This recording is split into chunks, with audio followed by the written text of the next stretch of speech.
Allez, salut à tous. Aujourd'hui, on plonge directement dans le quintet plus du jour, le prix du net. Notre objectif, décortiquer ensemble la synthèse de la presse pour essayer d'y voir un peu plus clair et de dénicher les bonnes infos. Alors, au programme, c'est très simple. On va d'abord poser le contexte du défi du jour, puis on verra l'outil indispensable des experts. Ensuite, on se penchera sur les chevaux qui sortent du lot, on décodera les stratégies de paris et on finira avec le verdict final. C'est parti! On met donc le cap sur l'hippodrome de Saint-Cloud pour ce prix du net. Et évidemment, la première question qu'on se pose tous, c'est, avec un peloton aussi touffu, comment on fait pour s'y retrouver et faire le bon choix? Et la difficulté, elle se résume à ce chiffre.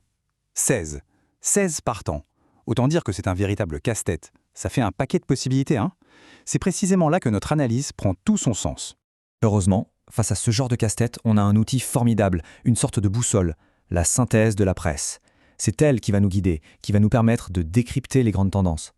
Alors, la synthèse de la presse, qu'est-ce que c'est exactement? Eh bien, le concept est tout bête, mais il est redoutablement efficace. On prend les pronostics de dizaines de spécialistes, on met tout ça dans un grand shaker et on en sort un classement qui reflète le consensus général. C'est un peu l'intelligence collective du monde du turf. Bon, allez, assez de théorie, on rentre dans le dur. Qui sont les vrais prétendants à la victoire aujourd'hui? On va plonger dans la hiérarchie établie par les experts, des grands favoris jusqu'aux chevaux que plus personne n'attend. Alors, regardons ce tableau. Il nous dit tout. Tout en haut, on a les bases, les numéros 11, 7 et 8. Eux, ce sont les piliers, les incontournables. Juste en dessous, les chances sérieuses, des concurrents très solides. Puis viennent les outsiders, ceux qui peuvent pimenter les rapports, et les gros outsiders.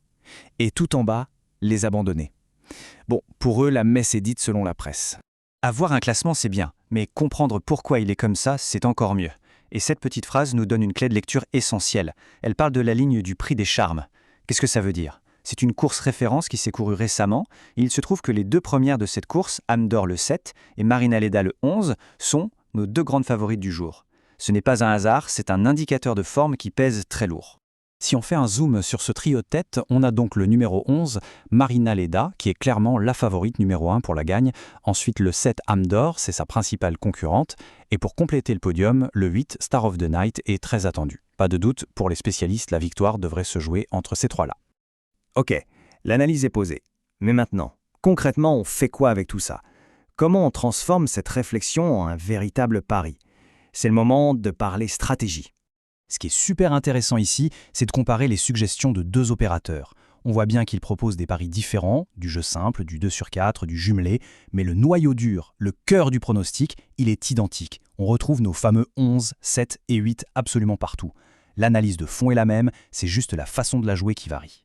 On a vu plusieurs fois ce terme, quintet base. C'est une stratégie très populaire chez les turfistes, mais ça marche comment au juste? Allez, on décortique ça ensemble, c'est pas compliqué du tout. Première étape, on choisit ses bases, les chevaux sur lesquels on compte le plus. Ici, nos fameux 11, 7 et 8.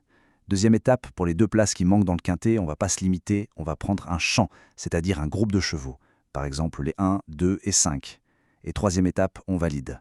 L'énorme avantage, c'est qu'on couvre plein d'arrivées possibles, on multiplie ses chances sans faire exploser son budget. C'est malin. On arrive au bout de notre analyse. C'est l'heure du verdict.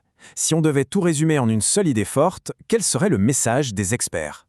Eh bien, le message, il est là, sous nos yeux. Ce graphique parle de lui-même. Il n'y a pas photo, Marina Leda, le numéro 11, se détache très très nettement. Derrière, Âme d'Or, le 7, et Star of the Night, le 8, forment un duo de poursuivants. La hiérarchie est vraiment limpide. Et donc, la grande question qui reste en suspens, c'est celle-ci. Est-ce que la logique va être respectée? Et est-ce que les favoris vont s'imposer? Ou bien est-ce qu'un outsider va venir tout chambouler et créer la surprise? C'est ça qui fait toute la magie des courses. Et la vraie réponse, comme d'habitude, c'est la piste qui nous la donnera.